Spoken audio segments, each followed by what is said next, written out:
Sir आपकी नज़र में शेर अफजल मरवत साहब या अली जफ़र साहब खुल के बात क्यों करें? सबसे पहले जो है वो शेर अफजल साहब ने ये बात की थी, उसको फिर इंडोर्स किया है अली जफ़र साहब ने। तो आप समझते हैं कि ये मामला या उनको मीडिया के सामने ये बात करने की ज़रूरत क्यों पेश आई? देखिए, मैं सबसे पहले तो वाज़ह करता हूँ कि मैंने जो ट्वीट किया था ये कुछ शेर अफजल साहब के हवाला से नहीं था। ठीक है। अगर आप उसके अंदर मेरी लाइंस को गौर से पढ़ें तो कई अशखास का तज़किरा है उसके अंदर। मैंने वर्ड यूज किया है कई अशखास। ठीक है। तो specifically it was not about शेर अफजल साहब। दूसरा ये है कि शेर अफजल साहब ने जब रात को टीवी प्रोग्राम के अंदर वजाहत कर दी तो सुन्नी साहब काउंसिल के तो हम एहसानमंद हैं कि वो इतने मुश्किल वक्त में और लास्ट मिनट के ऊपर वो हमें रेस्क्यू करने चाहे, और उनकी वजह से आज हमारे मेंबरान वो डिफेक्शन क्लॉज के तहत अब कोई और पार्टी ज्वाइन नहीं कर सकते, लोटा नहीं हो सकते, खरीदा नहीं जा सकता या प्रेशराइज नहीं किया जा सकता। तो मेरी और उनके कहने का मकसद भी ये था कि मैं सुन्नी साहब काउंसिल के फैसले को क्रिटिसाइज नहीं कर रहा था। ये तो रात में मैंने क्लियर कर दिया है 2 टीवी प्रोग्राम्स के अंदर। अब उसके ऊपर जाके मेरा ख्याल अली जफर साहब से पूछना चाहिए कि जिस मौकफ को आपने इंडोर्स किया उस मौकफ से तो शेर अफजल साहब ने वैसे तय कर दिया कि मैंने ये बात नहीं की। लेकिन अगेन उसके ऊपर मेरा नुक्ता नजर ये है, कोई भी फैसला, वो इंतखाबात से पहले जो फैसला था वो शरानी साहब के साथ जाने के हवाले से या सुन्नी साहब काउंसिल के साथ जाने के हवाले से कि हमारे निशान पर लड़ा जाए, ये इमरान खान साहब के कहने पर हुआ था।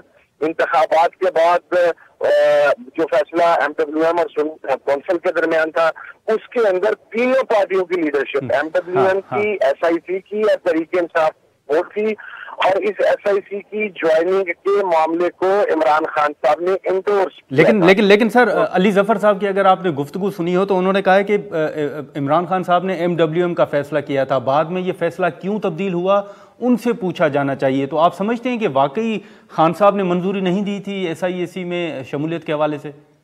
नहीं, खान साहब ने अगर मंजूरी ना दी होती तो पहले ही बल्लेबाज वाला इशू इस तरीके से मिस हैंडल हो गया था कि कोई भी अब उसकी रिस्पॉन्सिबिलिटी लेने के लिए इस हवाले से तैयार नहीं था कि अपनी जाती मर्जी से फैसला करे। खान साहब ने ये फैसला इंडोर्स किया था। और देखिए, उसमें एक और बात मद्देनजर रखें कि खान साहब से 3 डिफरेंट टीमें मुलाकात करती हैं। उसमें शेर अफजल साहब भी हैं, शुएब शाहीन साहब भी हैं, उसके अंदर अली जफर साहब भी हैं, उसके अंदर हमारे दीगर लॉयर्स भी हैं।